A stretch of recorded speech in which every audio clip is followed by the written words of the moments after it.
فاتحہ بسم اللہ الرحمن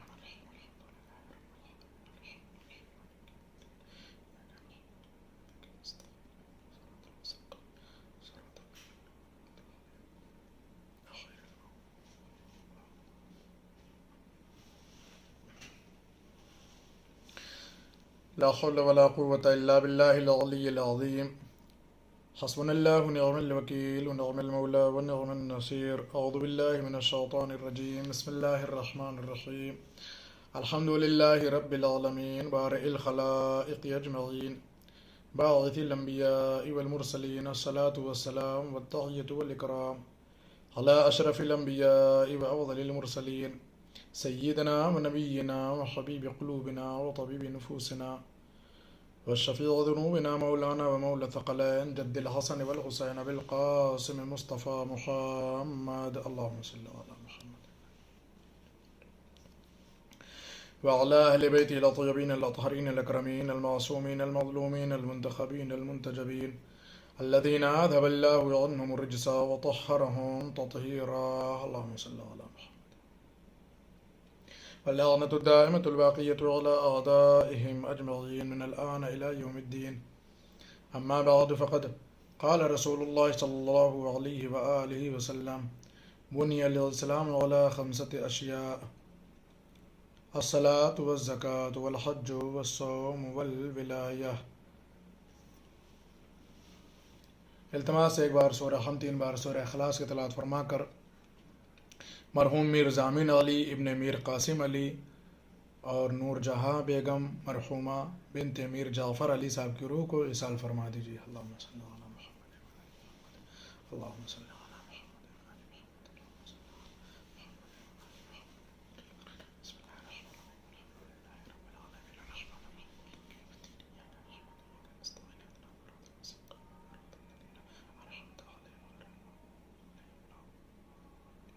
بسم اللہ الرحمن الرحیم.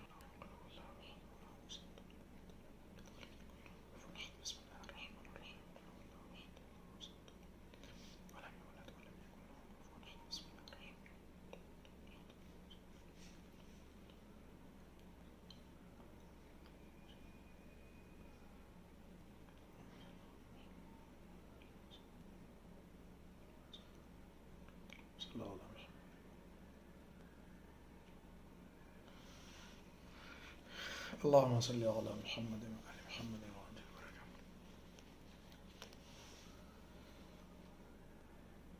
ہماری اور آپ کی گفتگو اسلام کی ان بنیادوں کے اوپر ہو رہی ہے کہ جو حضور سرور کائنات حضرت محمد مصطفیٰ صلی اللہ علیہ وآلہ وسلم کے ارشاد گرامی کی بنا پر ہے. وہ 5 چیزیں کہ جن کو اللہ کے رسول نے دین کے لیے بنیاد قرار دیا ہے، جن میں سے پہلی بنیاد کا نام ہے، پہلی چیز کا نام ہے نماز، اور دوسری چیز کا نام ہے زکوٰۃ، اور تیسری چیز کا نام حج، چوتھی چیز کا نام ہے روزہ، اور 5ویں چیز کا نام ہے ولایت. یہی وہ 5 چیزیں ہیں کہ جن پر پورا اسلام منحصر ہے، اور یہ سب کے سب انتہائی خلوص اور انتہائی احتیاط کے ساتھ انجام دی جائیں. نماز ہو وہ بھی خلوص کے ساتھ، احتیاط کے ساتھ. زکوٰۃ ہو وہ بھی خلوص اور احتیاط کے ساتھ. حج ہو وہ بھی خلوص اور احتیاط کے ساتھ. روزے ہوں وہ بھی خلوص اور احتیاط کے ساتھ. ولایت ہو وہ بھی خلوص اور احتیاط کے ساتھ. اگر خلوص اور احتیاط کے ساتھ یہ اعمال انجام دیے جائیں تو یہ اعمال رضایت پروردگار کے حاصل کرنے کا بہترین ذریعہ ہے. وَإِلَّا رضایت پروردگار سے انسان کیا ہے؟ محروم رہ جاتا ہے. ان چیزوں میں، ان کی ادائیگی میں نماز ہو یا زکوٰۃ ہو یا حج ہو، روزے ہوں یا ولایت ہو، ان کی ادائیگی میں اگر احتیاط نہ کی جائے، اگر اخلاص موجود نہ ہو، تو ایسی صورت میں اللہ کی رضایت حاصل ہو پانا مشکل ہے۔ اور یہ بات بالکل صاف ہے، واضح ہے کہ اگر بندے کو رضایت کردگار حاصل ہو جائے تو سارے مسائل حل ہیں، لیکن اگر بندہ اللہ کی رضایت نہ حاصل کر سکے تو مشکلات ہی مشکلات ہیں۔ لہذا روایات سے اور سیرت ائمہ معصومین علیہ الصلوۃ والسلام سے، سیرت علماء کرام سے یہ بات واضح ہے کہ دین کے سلسلے میں جتنے بھی اعمال کیے جائیں سب میں احتیاط اور اخلاص شرط ہے۔ بالخصوص یہ 5 اعمال کی جو بنیاد اسلام ہیں، ان میں اور زیادہ محتاط رہنا ہے اور زیادہ اخلاص کے ساتھ انہیں انجام دینا ہے۔ ان اعمال میں سے کسی بھی ایک عمل میں اگر جو ہے وہ بد احتیاطی ہوئی یا اخلاص میں کمی ہوئی تو اولاً تو یہ کہ یہ اعمال اللہ کی بارگاہ میں شاید قبول ہونے سے بھی محروم رہ جائیں، اور اگر اللہ کی بارگاہ میں اعمال قبول نہیں ہوئے تو پھر مشکل اور بڑھ جاتی ہے۔ لیکن اگر مان لیجیے قبول ہو بھی جائیں اللہ کی بارگاہ میں کسی بنا پر، لیکن احتیاط نہ ہو ان اعمال کے بعد یا ان اعمال کے انجام کے ساتھ ساتھ، یا ان اعمال میں جو ہے وہ کیا ہے اخلاص نہ ہو انجام دینے کے سلسلے میں، تو یہ یقینی بات ہے کہ رضایت پروردگار کا حصول محال ہے۔ ہو سکتا ہے ہمارے ناظرین اور ہمارے سامعین ہماری ان باتوں کو سن کر یہ سوچ رہا ہوں کہ صاحب کیا بڑا مسئلہ ہے، خالی جو ہے وہ رضایت پروردگار کا ہی تو مسئلہ ہے، صرف رضایت پروردگار کی باتیں تو ہیں۔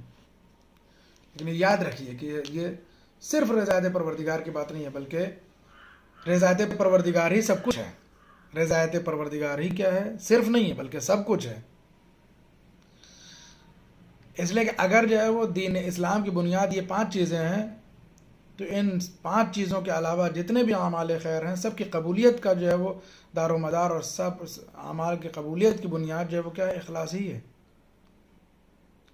اللہ کی بارگاہ میں اگر بندے کے جو ہے وہ اعمال انجام دیتے وقت احتیاط اور اخلاص نہ ہو تو یہ اعمال کسی کام کے نہیں ہیں بندے کے۔ لہذا انسان کو مخلص رہنا چاہیے۔ اخلاص کا کیا مطلب ہے؟ یعنی ہم جو بھی کریں وہ اللہ کے لیے کریں، دکھانے کے لیے نہیں، سمجھانے کے لیے نہیں، بتانے کے لیے نہیں، ہے نا، میں نے تو یہ کر دیا، میں تو یہ کرتا ہوں اور میں یہ کرنے والا ہوں، اور میں نے ایسے کر دیا، میں نے ویسے کر دیا، اور میرا تو یہ حساب کتاب ہے، میرا تو یہ، اس سے کوئی فائدہ نہیں ہے۔ یہ کیا ہے کہ یہ اور مشکل پیدا کرنے والی چیزیں ہیں۔ اس کے 2 نقصانات ہیں۔ مثلا اگر ریاکاری شامل ہو جائے اخلاص کی جگہ پر، دکھاوا شامل ہو جائے، نام و نمود یا اپنا نفس شامل ہو جائے، تو اس کی 2 مشکل ہے۔ پہلی مشکل تو یہ ہے، ایک تو یہ کہ جو ہے وہ اس عمل کے انجام دینے میں جو زحمت اٹھائی ہے، جو سرمایہ خرچ کیا ہے، جو پیسے لگائے ہیں، وہ سب بیکار گئے۔ دوسرے سب سے بڑی مشکل یہ ہے، اس سے بھی بڑی مشکل یہ ہے کہ یہ پھر اعمال اللہ کے بارگاہ میں قبول بھی نہیں ہونے والے ہیں۔ لہذا اگر کوئی یہ چاہتا ہے کہ صاحب نہیں، اس کا جو ہے وہ زحمات برداشت کرنا اعمال کے سلسلے میں، سرمایہ گزاری کرنا یا سرمایہ خرچ کرنا، یا مثلا جو ہے وہ پیسے لگانا، وقت دینا، یہ سب جو ہے وہ کسی مقصد کے حامل ہو جائیں تو اخلاص شرط ہے۔ اور پھر اللہ کے بارگاہ میں یہ اعمال جو ہے وہ کیا ہے، قبولیت کی سند بھی پا لیں، کیا کہنا ہے۔ وہ اللہ جو ہے وہ نام و نمود کے معیار پر کوئی بھی عمل اللہ کی بارگاہ میں جانے کے لائق نہیں ہوتا ہے۔ دکھاوے کی بنا پر ہمارا کوئی بھی عمل اللہ کی بارگاہ میں نہیں پہنچ سکتا ہے اور نہ پہنچتا ہے۔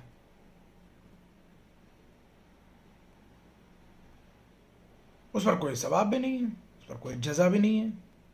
اگر ہمارے کسی عمل میں ریاکاری شامل ہو جائے تو ہم پھر اللہ سے جزا کی امید بھی نہ کریں۔ اگر ہم یہ سوچ لیں کہ صاحب ہم یہ کام کریں گے تو فلاں صاحب ایسا کہیں گے، فلاں صاحب یہ کہیں گے، فلاں صاحب وہ کہیں گے، اور یہ ہوگا اور وہ ہوگا، لوگ ہمارے بارے میں مثلاً اچھا سوچیں گے، تو سب مطلب ہی نہیں ہے ان اعمال کے انجام دینے کا۔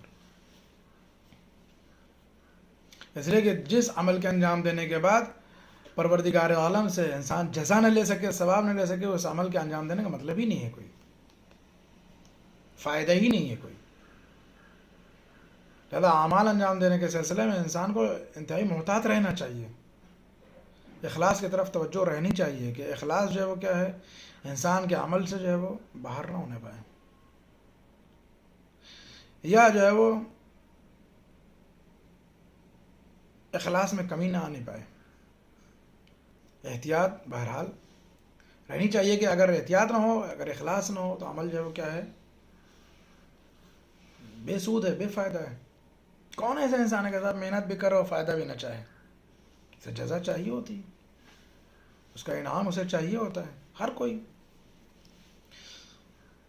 یہی انسانی فطرت ہے کہ وہ جو بھی کام انجام دیتا ہے، جو بھی فعل انجام دیتا ہے، وہ چاہتا ہے کہ اس کی جزا ملے، اسے اس کا ثواب ملے، اس کا عوض ملے، اس کی اجرت ملے، اس کی محنت کا صلہ ملے، اس کا محنتانہ ملے۔ ہر آدمی چاہتا ہے، دنیا کا ہو کوئی کام یا مثلاً آخرت کا۔ آخرت میں کیا ہے کہ آخرت میں آدمی نقد نہیں، آدمی سوچتا ہے چلو بعد میں ملنا ہے، محشر میں ملے، لیکن سب کے جو ہے وہ کیا ہے، ذہن میں یہ بات ہوتی ہے کہ صاحب یہ عمل خیر انجام دیں گے تو ہم کو مثلاً جزا ملے گا، ثواب ملے گا۔ لیکن اگر جزا اور ثواب نہ ملنی ہو کسی عمل کے اوپر، اور صرف اس بنا پر نہ ملنی ہو کہ صاحب جو ہے وہ اس عمل میں ریاکاری شامل ہے، اس عمل میں مثلاً جو ہے وہ دکھاوا شامل ہو گیا، اس عمل میں مثلاً جو ہے وہ نام و نمود اور نفس شامل ہو گیا، اس عمل میں مثلاً جو ہے وہ یہ سوچ اور یہ فکر آ گئی کہ صاحب فلاں صاحب جو ہے وہ مثلاً اچھا سمجھے ہم کو، فلاں کی نظر میں، اور محلے والوں کی نظر میں، یا رشتہ داروں کی نظر میں، یا مثلاً جو ہے وہ اپنے چاہنے والوں کی نظر میں ہم اچھے بن جائیں، برتر بن جائیں، بڑے بن جائیں، تو ظاہر سی بات ہے کہ اس عمل پہ جزا اور ثواب ملنے کی امید انسان چھوڑ ہی دے۔ اور اگر مثلاً کسی عمل کے نتیجے میں جزا اور ثواب نہیں ملنا تو پھر وہ عمل کرنا ہی بیکار ہے، پھر تو وقت کی بربادی ہے، محنت کی بربادی ہے، انسان کی دولت و سرمایہ کی بربادی ہے، پیسے کی بربادی ہے، صرف اسی لیے صاحب کہ جو ہے وہ چار آدمی تعریف کر دیں گے تو عمل جو ہے وہ کیا ہے، ضائع ہو گیا، صاف۔ اور یہی نہیں کہ صرف عمل جو ہے قبول نہیں ہوگا اور جزا نہیں ملے گا، بعض دفعہ ایسا ہوتا ہے کہ انسان جو ہے وہ اچھے عمل کے بعد بھی جو ہے ہو سکتا ہے کہ بجائے ثواب کے گناہ بھی لے لے، مثلاً جو ہے بد احتیاطی اتنی زیادہ ہو جائے، مثلاً اخلاص جو ہے وہ ایسا رخصت ہو جائے، اور ریاکاری اتنا جو ہے وہ مؤثر ہو جائے انسان کے عمل میں کہ جو ہے وہ بجائے ثواب کے اور عقاب مل جائے، اور جو ہے وہ اسے عذاب مل جائے، اور گناہ لکھ دیا جائے اس کے نام عمل میں۔ ایسا ممکن ہے، ایسا ممکن ہے۔ لہذا کیا ہے، ہر انسان کو اپنے اعمال کے سلسلے میں صرف اور صرف اخلاص، اور وہ اخلاص اس لیے تاکہ جو کیا ہے، رضایت پروردگار کا حصول، تاکہ رضایت پروردگار حاصل ہو جائے، خدا کی خوشنودی حاصل ہو جائے، سب صحیح ہے۔ بندے ناراض ہوں، رشتہ دار جو ہے مثلا، البتہ صلہ رحم ضروری ہے، بندوں کا خوش کرنا بھی جو ہے وہ کیا ہے، اچھی چیز ہے، لیکن صرف بندوں کا خوش کرنا کوئی مطلب نہیں رکھتا ہے، صرف محلے والے مثلا جو ہے وہ مطلب نہیں رکھتا ہے۔ اصل خدا خوش ہو، انسان مطمئن ہے کہ ہمارے عمل سے اللہ خوش ہے، تو فلاں جو ہے وہ راضی نہیں ہے، اسے کوئی مطلب ہی نہیں ہے، فرق نہیں پڑنا چاہیے آدمی کے اوپر۔ اگر مثلا ہمارے اعمال خیر اچھے ہیں اور ہمیں اس بات کا یقین ہے کہ ہمارا خدا جو ہے وہ ان اعمال کو قبول کرنے والا ہے، اور اللہ اس کے عوض میں ہم کو حتماً جو ہے وہ جزا اور ثواب دینے والا ہے، البتہ جو ہے وہ یقین کرنے کا معیار بھی جو ہے وہ درست ہونا چاہیے۔ یوں ہی آدمی نے یقین کر لے گا صاحب ہمارے اعمال تو بہت اچھے ہیں، ٹھیک ہے، لیکن اگر واقعاً جو ہے وہ معیار پر ہیں، الہی معیار پر اعمال ہیں، اور آدمی جو ہے مطمئن ہے کہ صاحب جو ہے نہیں، ہمارا عمل کیا ہے، قابل قبول اللہ کی بارگاہ میں، اس پہ جزا بھی ملنے والی ہے، اس پہ اخلاص بھی ملنے والا ہے، اس پہ ثواب بھی ملنے والا ہے، اس میں ریاکاری نہیں ہے، پھر بس خدا راضی ہو کافی ہے، بندہ ناراض ہو کوئی مطلب نہیں، نہ بندے کا راضی رہنے سے کچھ ہو جاتا ہے، نہ بندے کے ناراض ہو جانے سے کسی کا کچھ ہو جاتا ہے. اللہ جو ہے وہ کیا ہے؟ قادر مطلق. اللہ ہر کسی کے اعمال کو دیکھتا ہے. اللہ ہر کسی کی حرکت کو دیکھتا ہے. اللہ اعمال و حرکت کے علاوہ اللہ جو ہے وہ انسان کے نقل اور حرکت اور عمل کے علاوہ بھی اللہ دلوں کی کیفیت سے بھی واقف ہوتا ہے، دلوں کی باتوں سے بھی واقف ہوتا ہے، دلوں کے رازوں سے بھی کیا ہے اللہ واقف ہوتا ہے. کوئی کسی کے بارے میں کیا سوچتا ہے یہ بھی خدا جو ہے وہ کیا ہے جانتا ہے، یہ بھی دیکھتا ہے. تو کیوں نہ اسے خوش کیا جائے کہ جو سب کچھ اسی کے ہاتھ میں ہے. بندوں کا اپنا کوئی معیار نہیں ہے، بندے اپنے حساب سے چلتے ہیں اور چلاتے ہیں.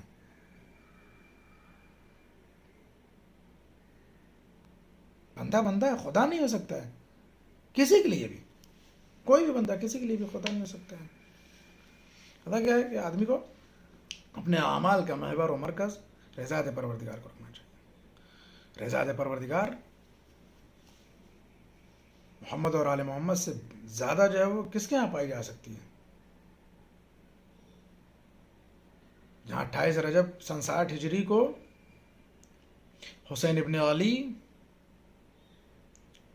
اپنے گھر کے کچھ لوگوں کو لے کر کے تپش، گرمی، شدت کی دھوپ، لو، سفر کی مشکلات، ظالم کے ظلم کے خطرات، ان سب کے باوجود مدینے سے عراق تک کی دوری طے کرنے پر آمادہ ہیں. کس لیے؟ رضایت پروردگار کے لیے، اللہ کی خوشنودی کے لیے. اچھا صاحب حسین ابن علی جو ہے وہ رضایت پروردگار چاہ رہے تھے تو اکیلے جا سکتے تھے، یا صرف مثلا مردوں کو لے جاتے اپنے ہمراہ.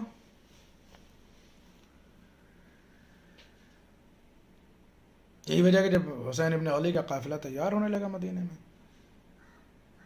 سفر کرنے کے لیے، تو بعض صحابیوں نے،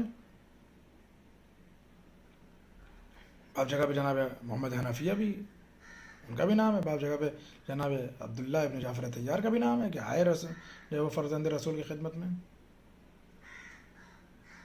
فرزند رسول کہاں کے ارادہ کہا جائے وہ نانا کے دین کی محافظت کے لیے، اللہ کی خوشنودی اور رضایت کے لیے جا رہے ہیں. کہ سب آپ جا رہے ہیں تو آپ جائیے، مگر ان بچوں کو اور عورتوں کو لے کے جا رہے ہیں.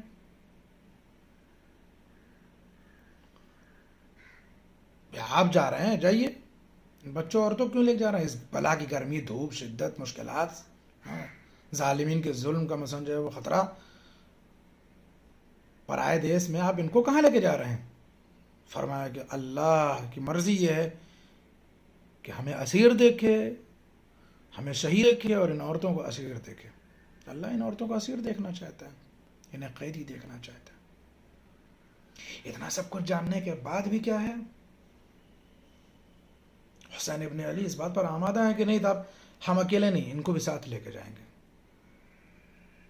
یہ کون سا جذبہ ہے؟ صرف وہ حصول رضایت کردگار کا جذبہ ہے. جہاں حسین ابن علی کی نظر میں صرف اور صرف یہ ہے کہ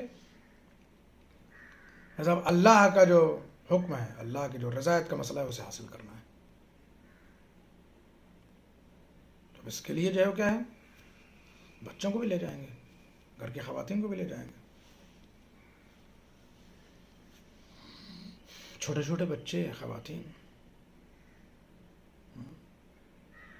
حال یہ ہے کہ جو ہے وہ ایک ننھا سا بچہ چند دن کا ہے،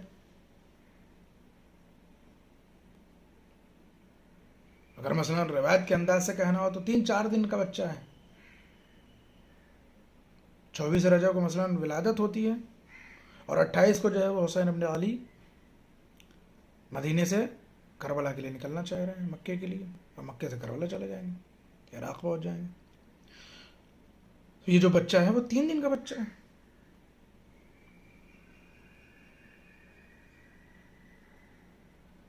اسے وہ حسین اپنے ہمراہ لے جا رہے ہیں.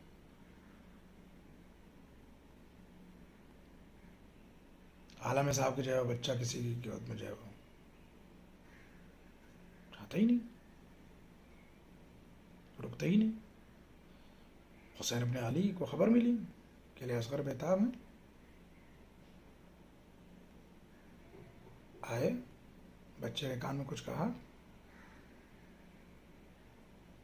بہن کے آغوش کو چھوڑ دیا.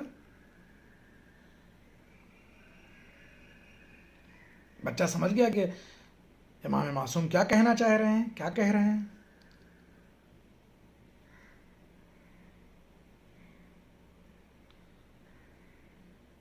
بچے نے بہن کے آغوش کو چھوڑ دیا. اشارہ تھا, بہن باپ کا حکم ہے, مرضی امام مرضی معبود یہ ہے کہ ہمیں بھی جانا ہے. مرضی تو صاحب یہاں فرماتے ہیں لوگ کہ امام حسین علیہ السلام نے بچے کے کان میں کچھ کہا. تعجب کریے واقعاً کہ 3 دن کے بچے کے کان میں حسین ابن علی کیا کہہ رہے ہیں. تعجب خیز بات ہے, اور اس سے زیادہ تعجب خیز یہ ہے کہ بچہ سمجھ گیا کہ حسین کیا کہہ رہے ہیں. سمجھ گئے جبھی تو بہن کی آغوش کو چھوڑ دیا جو ابھی تک چھوڑنے پر آمادہ نہیں تھے. شاید حسین نے کہا ہو, اے میرے لال علی اصغر, اے میرے لال حبیب ابن مظاہر کے شہادت بے شک بڑی مصیبت ہوگی ہمارے لیے. اے میرے لال علی اکبر, اے میرے لال اصغر, عباس کی شہادت میرے لیے سخت ہوگی. ظالم کی طرف سے ظلم ہوں گے. زہیر کا قتل ہونا ہمارے لیے ظالم کی طرف سے ظلم ہوگا, ہم مظلوم ہوں گے. اے میرے لال اصغر, قاسم و محمد عبداللہ ان سب کی شہادت ہمارے لیے مصیبت ہوگی. ظالم کی طرف سے ہم پر ظلم ہوگا, ہم مظلوم ہوں گے. ہمیں 3 دن کا بھوکا اور پیاسا رکھا جائے گا, ہم مظلوم ہوں گے میرے لال. لیکن اصغر تم ہماری مظلومی پہ سند ہوگے, تو ہماری مظلومی پہ مہر ہوگے. اے میرے لال اگر تم نہیں آؤ گے تو ہماری مظلومی پہ مہر کون لگائے گا؟ اس لیے کہ میدان میں جو لوگ بھی مارے جائیں گے, جو لوگ بھی شہید کیے جائیں گے ظالم کی طرف سے, وہ سب کم از کم میدان میں چل کر جانے کے لائق ہوں گے. میرے لال میں تم کو اس لیے لے جانے آیا ہوں کہ میں تمہیں اپنے ساتھ لے کے جاؤں گا مقتل میں. ہاں میرے عزیزو, یہی وجہ ہے کہ حسین نے سارے اصحاب و انصار کی قربانی پیش کرنے کے بعد وقت عصر سے عاشور کے دن کچھ دیر پہلے مقتل میں آ کے آواز دی, حل من ناصر ینصرنا, حل من مغیث یغیثنا, ہے کوئی جو حسین کی نصرت کرے, ہے کوئی جو حسین کی مدد کرے, ہے کوئی جو حسین کے استغاثے پر اپنی آواز بلند کر سکے.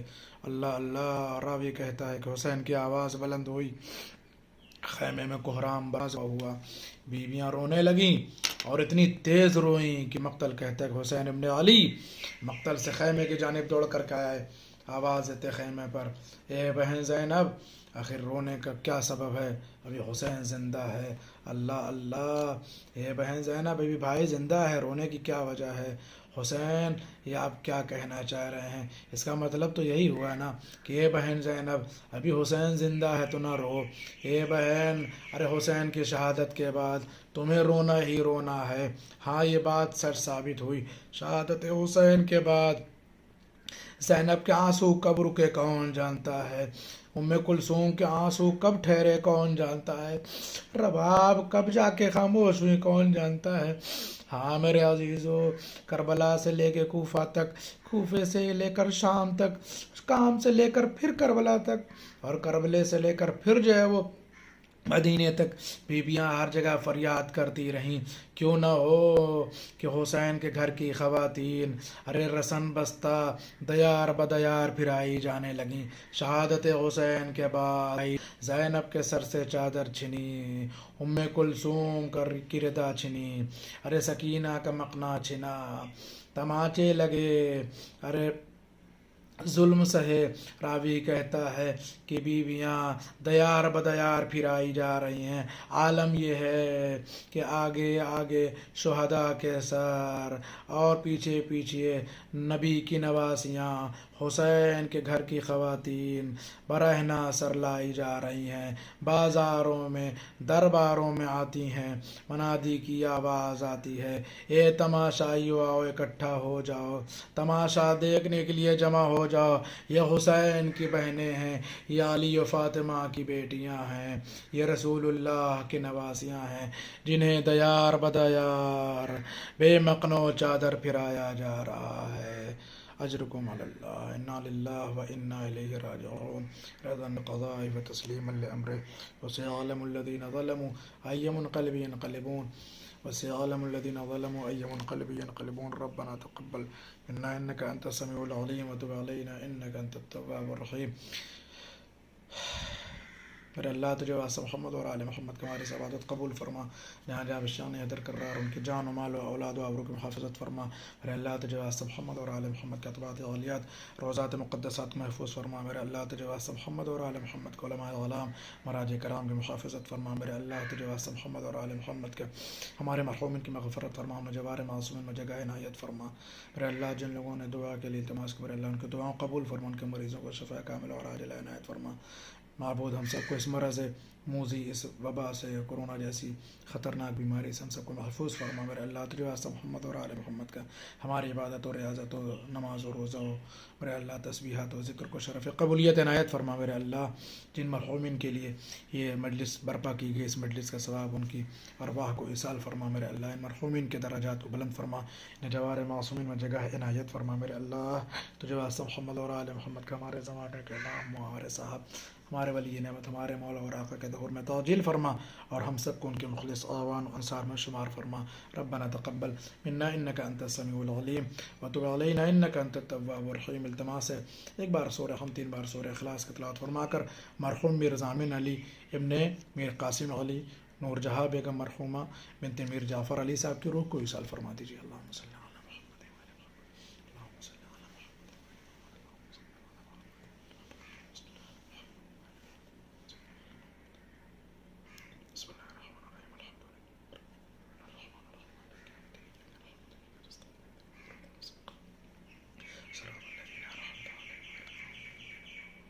بسم اللہ الرحمن